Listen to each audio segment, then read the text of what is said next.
इलाहाबादी गीत बात गावल गवैया इलाहाबाद के, लेकिन हम बनारस वाले उपकुल गीत पर कई समझ के ध्यान ना रहेला। कि अरे राजा हो तो है कैसे मनाई,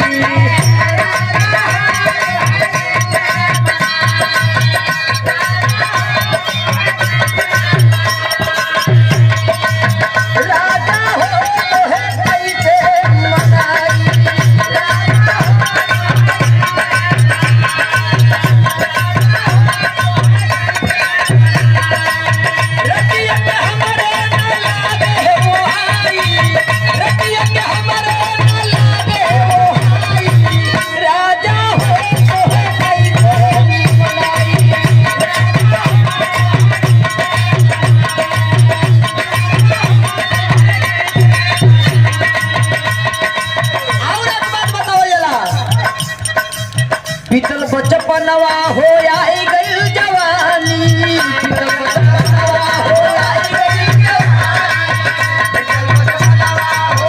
गई जवानी, बीतल बचपनवा हो आ गई जवानी,